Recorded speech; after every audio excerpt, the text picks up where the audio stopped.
Shalom, salam sejahtera. Renungan malam seiman berjudul Hindarkan Ekstrim. Yang penting di sini ialah ketekunan orang-orang kudus yang menuruti perintah Allah dan iman kepada Yesus. Wahyu 14 ayat 12. Pada renungan seiman sebelumnya telah kita bahas bahwa pekabaran di akhir zaman meliputi pekabaran menurut hukum Allah dan iman kepada Yesus. Namun dalam sepanjang sejarah kekristenan, kita melihat bagaimana banyak orang mempunyai pandangan ekstrim dari satu sisi ke sisi yang lain. Misalnya, orang Yahudi waktu zaman Yesus mengaku menurut Musa dan 10 hukum. Namun mereka menolak Yesus sebagai Mesias dan Juru Selamat sebagaimana yang tertulis dalam Yohanes 7 ayat 47 sampai dengan 49. Banyak masyarakat Kristen yang mempunyai kepercayaan sebaliknya, di mana mereka mengakui percaya kepada Yesus sebagai Juru Selamat, akan tetapi menolak 10 hukum. Buku The Great Controversy halaman 22 menyebutkan, dosa besar orang Yahudi adalah penolakan mereka terhadap Kristus.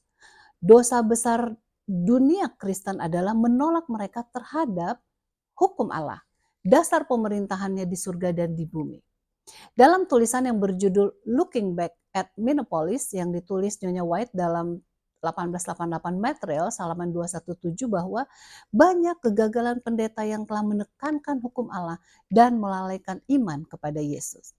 Lebih lanjut lagi disebutkan oleh penulis yang sama pada halaman 212 bahwa iman akan Yesus bagaimana yang dihotbatkan oleh Jones dan Wagoner telah diabaikan dengan cara yang ceroboh dan acuh tak acuh. Sama sekali tidak ditempatkan dengan selayaknya seperti apa yang dinyatakan oleh Yohanes. Iman kepada Kristus adalah satu-satunya pengharapan yang telah dilalaikan. Bukan hanya di dalam khotbah yang diberikan, tetapi juga dalam pengalaman beragama dari banyak orang yang mengaku percaya kepada pekabaran malaikat ketiga.